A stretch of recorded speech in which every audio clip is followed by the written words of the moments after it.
This is Unexpected with Hannah Love. In this podcast, you will gain a new perspective of how God loves you enough to call you to things that you couldn't have imagined for yourself.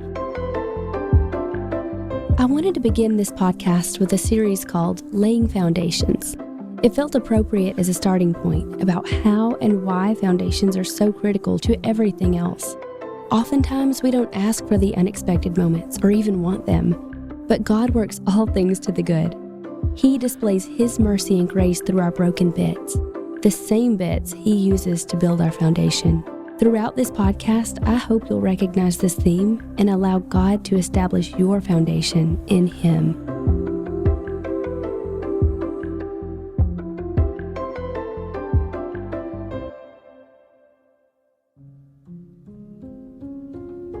I sat down the morning after Asher's 5th birthday with coffee in hand. He had a birthday party over the weekend. His birthday was on Monday though, so Shay and I took him to the movies to celebrate. We watched Sing 2. He's seen it half a dozen times already, but that's what he chose.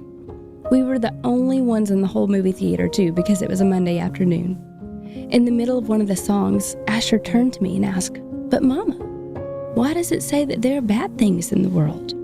It took a moment for me to realize he was referring to a lyric in the song. I'm not the best at correctly hearing song lyrics, so the fact that his little 5-year-old ears picked up on this surprised me a bit. It shouldn't have, though. Children do that. They pick up what we think they don't, and they ask questions we never would. I almost cried right there on the spot, because this was the thing I'd spent the whole day dwelling on. 5 years. It's hard to explain, but there's a shift. The year they enter school, the year they are exposed to so much more. The year the world's voice gets louder. All these things were fresh on my mind when he asked it. A question that will be the forerunner to all other questions about the world and our God who holds it all. Thankfully, he turned his attention back to the movie rather than expecting an answer right there. But the truth of it remains. It has started. The really in-depth part of parenting that isn't about just keeping him happy and alive. Later that night, I told Shay what he had asked. We watched old video clips of the last 5 years with our sweet baby turned boy. We cried at the seasons behind and before us. Then we cried even harder when we heard a line in a show we were watching. In the show, the mother looks into the hopeful yet defiant face of her daughter, and with tear-filled eyes, she says, "Just once, I'd love to see the world through your eyes. One day you'll see it through mine, though, and it breaks my heart." I mean, I can hardly say it now without crying. It wrecked us. The truth of it is their innocence will eventually wear away. Enough life will do that, but there is a fine and delicate balance to life.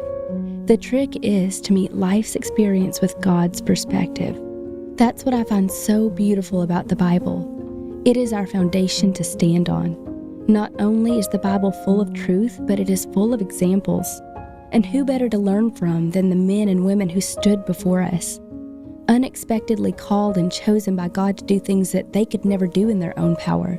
Yes, it was a different time and culture and world, but the condition of humanity has been the same since the fall of man. All broken, all searching for meaning, all ultimately longing for something that brings wholeness, healing, and divine purpose. And that something is found in a relationship with God. So, when my 5-year-old begins to recognize the brokenness and ask the questions, I'll turn to my foundation to start building his. And when he turns into a young man who questions more and more, I'll keep pouring in and pointing towards the one who gives us truth to stand on. I'll read the word over his life and declare truth in the face of the unexpected questions. The Bible is the living, breathing answer to questions about right and wrong. The Bible tells us who we are. The Bible tells us what God says about us. It is our job as parents and mentors to fortify our own foundations so we can lay the groundwork for the generations to come. Today, I want to remind you that God knew we would face fear in the world, especially pertaining to raising her kids and leading future generations. But God also gave us a foundation to stand on in the midst of any fear. Foundations of truth and wisdom and perfect examples of very imperfect people throughout time. This podcast will search the lives of many in the Bible who are building on the same foundation we build on today. I pray that in their stories you'll see yourselves, and I pray that you'll see God in the unexpected parts of your own. Thank you so much for listening today. If this episode has encouraged you, please feel free to share the show with your family and friends. There's a lot of stuff going on in the world today, and my hope is that this show is a candle in the dark.